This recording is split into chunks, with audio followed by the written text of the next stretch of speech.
The Samsung Galaxy S22 Ultra has been leaked, and Samsung is definitely not happy about it, but this leak, which comes from John Prosser, does give us a very good look at some of the biggest changes coming to the S22 Ultra. So here are the 5 main changes to expect, with the biggest one by far being the design. You see, for a long time now, Samsung has had 2 major lineups, the S line and the Galaxy Note line, with the Note line being released 6 months after the S line and feature things such as S Pen, a more flat design as opposed to the more rounded design of the S line, and sometimes it even featured better cameras. But in 2021, Samsung decided not to release a Galaxy Note at all, as it wanted to focus more on their new foldable line, the Galaxy Z. So with the Galaxy S22 Ultra, Samsung is changing the design in the biggest possible way.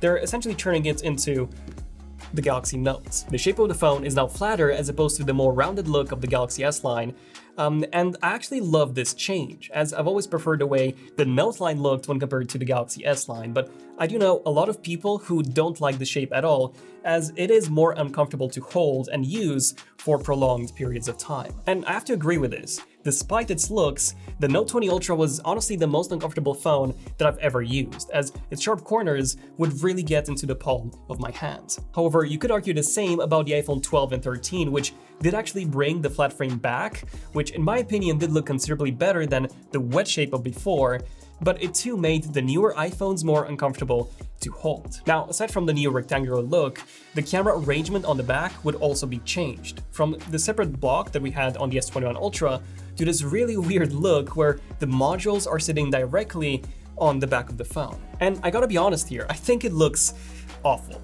It would have looked so much better if the camera modules were flush with the phone, but if we are to go by the recent leaks, they're actually not. They even seem to have different heights, which makes the entire phone look like a prototype, even though this is apparently the real deal. Something that I do want to point out here is that even though the cameras do stick out, they don't stick out as much as the camera bump on the S21 Ultra does, which makes me think that Samsung has actually made the entire phone thicker. Speaking of the thickness, from the leaked images, the bezels seem to be just as thin as on the Note 20 Ultra, which, because of its rectangular shape and the greater curvature of the screen, gave you the impression that they were even thinner than on the S21 Ultra. However, according to Ice Universe, the curvature of the display would not be as drastic as it was on the Note 20 Ultra, but rather more similar to the Note 10 Plus, or potentially even flatter than this. Now, I do actually prefer a more curved display, as I do think it looks far better than a flat one does, but I have indeed had accidental touches with some of these curved displays, so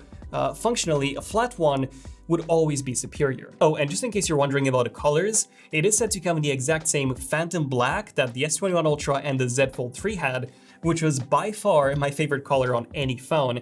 But it is also said to come in this really nice looking green as well. Overall, I do think that the S22 Ultra would look absolutely amazing with its new rectangular shape and the phantom black back. I do think that the only issue that some users might have is that in 2022, there wouldn't be any Ultra phone with a more normal rounded design, which a lot of people do prefer. Now, the second biggest change that the S22 Ultra will have is S Pen support, which was really a key selling feature of the Galaxy Note line. Fun fact, the S21 Ultra did actually add S Pen support, but instead of the pen being built into the phone, you had to buy this thing separately for $40. Not only that, but you had no way of actually storing it unless you bought this case for another $70. So even though the S Pen itself was bigger and also easier to use, the fact that it was an additional purchase and that you couldn't store it inside the phone meant that there was little incentive for users to buy one and use one. And Samsung did a similar thing with the Z Fold 3 where they added S Pen support, but in the exact same manner as on the S21 Ultra, with the S Pen being a separate purchase and also requiring a separate case to be stored in. And if you go on Samsung's website, you can actually see how Samsung's directly comparing the S Pen usage on the Z Fold 3 against the Note 20, intentionally making the Note 20 look worse and giving you another reason to buy the Z Fold 3 instead, which made me believe that Samsung would never have an S Pen built into a phone ever again. But apparently, that is actually not the case. Okay, the third big change is the processor, but before we do that, I want to thank Surfshark VPN for sponsoring this video. You all probably know what a VPN is, but Surfshark, our sponsor for this video, is a different kind of VPN. First, it offers you a web browser that prevents you from being tracked, which not even the incognito mode in other browsers protect you from. Second, Surfshark can alert you in real time if your personal data has been leaked online. data such as passwords, your credit cards, your emails, and even your ID. And third, you can use your Surfshark account on as many devices as you want, unlike some other VPNs, which restrict you to 3 or 5 devices. And on top of all of this, you get all the benefits of having a VPN, such as private browsing and being able to change your location with the press of a button and access streaming services that you normally don't have access to. Surfshark starts from just £181 a month, which is less than a cup of coffee, and if you use the coupon code ZONEofTECH, you get an 83% discount and 4 extra months for free. Check it out by using the link below. And now, back to the video. For many years now, Samsung has had 2 variants of their flagship phones.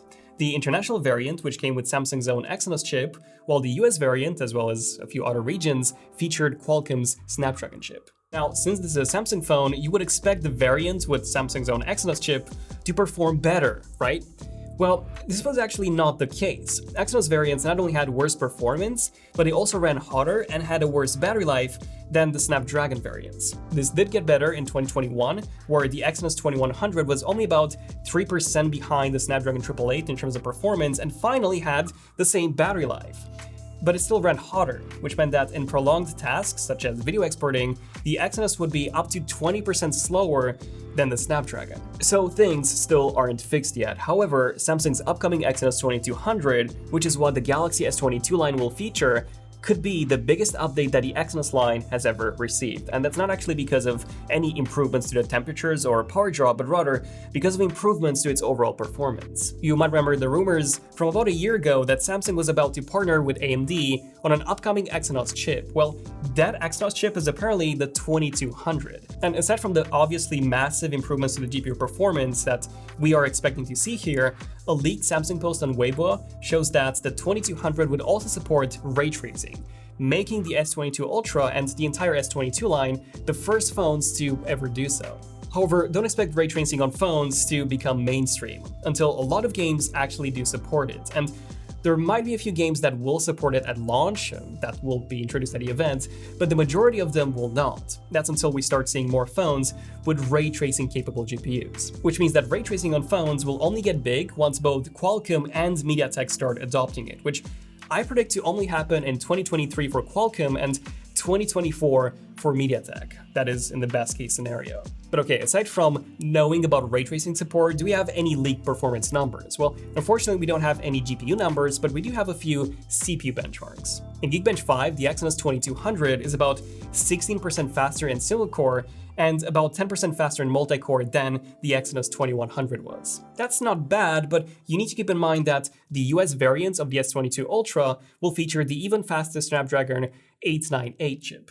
According to leaker Ice Universe, the Snapdragon 898 will be almost 12% faster in single core and 15% faster in multi-core performance than the 2200. But at least the Exynos will have the more powerful AMD GPU with ray tracing, which the Snapdragon will lack.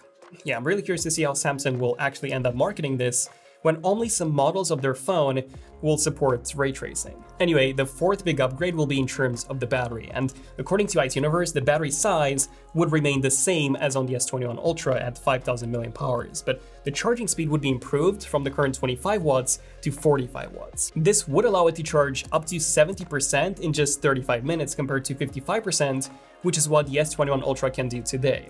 However, you will need to buy a separate charger for that. Now, Samsung does already sell a 45-watt charger for $50, which is quite pricey, so I have actually left a link down below to my favorite charger, which is 66 watts and less expensive than Samsung's, and it can also charge 3 devices at the same time. And the fifth big change that the S22 Ultra is getting is in terms of the camera, but not necessarily in a good way. You see, even though Samsung has unveiled their new 200 megapixel sensor, the S22 Ultra would not have that. Instead, it will feature an improved version of the S21 Ultra sensor with slightly better details when used in that full 108 megapixel mode. The ultrawide is also staying the exact same. The 10x telephoto and the 3x telephoto, both of these, will be getting some changes. So the resolution and the aperture are remaining the same, but they are both getting a smaller sensor, which is very strange. Now, Ice Universe did say that these are some new Sony sensors, so we might actually see some better results out of these, but if we are to go by the specs on paper, then the S22 Ultra's camera does actually look inferior to the S21 Ultra's. However, I should mention that the S21 Ultra actually won all of our camera comparisons, where we tested 30 different scenarios, and it actually performed better than both the iPhone 13 Pro Max as well as the Pixel 6 Pro. And the reason why it performed so well was because it combines great hardware with an outstanding image processing. So even if those telephoto sensors are indeed worse on the S22 Ultra, as long as Samsung improves their image processing, we could potentially see even better results than what the S21 Ultra gave us. If we take a look at a Pixel 6 Pro, for example, its 4x optical zoom lens almost matched the S21 Ultra's 10x in our camera comparisons, and that was simply because Google used clever machine learning to upscale the images and give us more zoom range than what the hardware was capable of. So as long as Samsung borrows or even develops some clever machine learning for themselves, they could improve the telephoto past its 10x optical capabilities. Okay, so now that we covered the 5 biggest reasons to be excited for the S22 Ultra, when is it actually coming out? Well, according to Jon Prosser, the Unpacked event will be on February the 8th, with a pre-order set to begin on the same day, followed by a release on the 18th. This does mean that the S22 line would launch almost an entire month later than the S21 line did, but this in fact is more in line with Samsung's previous release schedule, which was almost always in February. Overall, I do think that if you already have the S21 Ultra, there is basically zero reason for you to upgrade, as the only notable change for you would be the S Pen. However, if you are indeed an S Pen user, then I do think that this would be an even better choice than getting the Z Fold 3, as the S Pen would essentially always be with you. However, if you are hoping for the S22 Ultra to bring something massively new to the table, like that rumored 12x optical zoom or a full charge in just 18 minutes, like on the Vivo IQ00, it has none of that. Instead, it is literally the Galaxy Note 21 Ultra, only with a different name. And I kinda like that. And if you like that too, make sure to subscribe to the channel, as we'll have plenty of coverage as soon as the S22 Ultra is out. Everything from camera comparisons to battery and charging tests. But yeah, until then, I'm Daniel, this is ZONEofTECH, and I'll see you guys in the next one. ZONEofTECH, signing out. Cheers.